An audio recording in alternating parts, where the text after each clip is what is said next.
full morning show. Do these make you nervous? No. If I cross my leg, does that make you nervous? Yeah. Oh yeah. Oh god. Vancouver Cyclery. What can you tell us about Vancouver Cyclery? I think Vancouver Cyclery is something that is great for the community. We offer cycling for everybody here in the shop, I think. And what we want to do is see more people riding around on bicycles. Let's talk about the build. Yeah, totally. Super fun time, right? Yeah, it's been a pretty long process, but a lot of fun. Cool. And Vancouver Cyclery sponsored the build, which was really cool. I really appreciate that. And not a problem. And glad we could do it. So it was a lot of fun. Yeah. Fun to get to work with you on it. Fun to see you get to build it all up. It's fun to see you go ride it and have a great time on it as well. So. It's weird because I went to go buy a hardtail and I decided to randomly check Pink Bike. I kind of just ended up buying this frame on a whim. It kind of turned into more of a project bike. Doggo party. You know, sometimes you just gotta... Obviously, so yeah, they're all tired from playing all day long, hanging out. Your floppy little ears are so funny. So the frame I picked up off Pink Bike. It's 2018 Commencal Meta 4.2. The frame was hydro-dipped by Commercial Hydrographics in Boring, Oregon. Yeah. Hydrographic dipped it in Cryptek Typhon. We had decals created from Richard Vi at stickered.com, which I think he's Steve Vi's brother. Yeah, famous rock star. Pretty sure that's accurate. Yeah, and then we used Ride Wrap out of Whistler, BC for wrapping the bike. We completely revamped the frame, put new bearings in it, all new parts. You helped me out on the part spec quite a bit. We chose some pretty cool new tech and some interesting parts to put on the build. Fox 36. Yep. 37 millimeter offset. Yep. Solid, stout fork. Yep. Good. And you paired that up with the X2 in the back as well.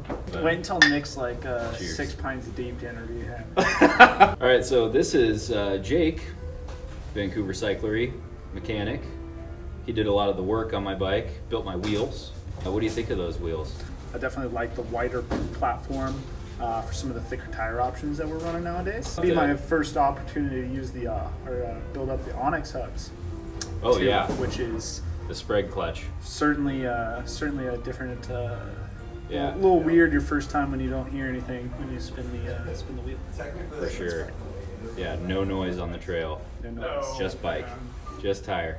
Just bike and crying. Yeah. The bars. Yeah. The bars I sourced from Deity. Yep. Really nice carbon bars. What's really interesting about Deity's bars is they offer a lifetime crash replacement. Wow. On their carbon bars.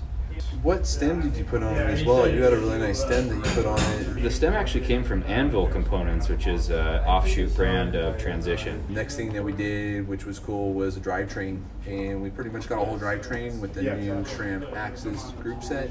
And picked out the wireless dropper to go with it. So now when we built up the bike, no more cables. What was it like installing SRAM's new Axis?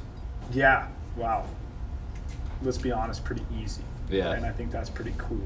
One of the easier installs. One of the easier installs. You know, you look at some of the, thankfully most of the internal cable routing that's, that we have today does have some sort of sleeve, so you kind of just plug and play, throw one in. But, some of the earlier stuff, you're sitting there fishing around for a cable. Now that Axis, thread that derailleur on, pair it up with the shifter. What are your thoughts on Axis and the future of it? Do you see it as being a viable component, or? Yeah, I definitely do. I mean, we've been seeing, Di2, going just about through every aspect of biking, both mountain biking, road biking, SRAM with their E-Tap, now with Axis. I think it's really nice. The nice thing that we'd like to see here in the future would now price obviously be able to come down to more of an attainable market, because it's a beautiful piece of equipment, or mountain biking, we hit that rock, maybe we don't even crash, and then, you know, looking at replacing that would be a little unfortunate. So you don't think it's a gimmick then? Not yet. Not yet. When maybe Bluetooth braking systems. We might have to you know, wonder about that if that day comes. There's around. a line we're drawing somewhere. Yeah. I'll still like my fluid, but as far as the shifting goes, I think it's definitely has its benefit and its place. So. Yeah, I mean, that's kind of what it's turning into, right? We'll just nestle right in. I don't think Bruce has any problems with that. We did the if there was some other angle set from King Creek. Yeah, Yeah. beautiful piece. Yeah, Shimano Z's. I've had those on my last bike. I like them a lot. They're pretty much saints, right? Without the carbon levers and the toolless adjustment. Sure, and the gold anodizing, the look. You Yeah. know, that the Saints Right. qualify in. So. But performance is the same. 200 mil rotors. Both the grips and the saddle are ergon. Okay. The saddle's the new SM men's specific saddle, and very comfortable.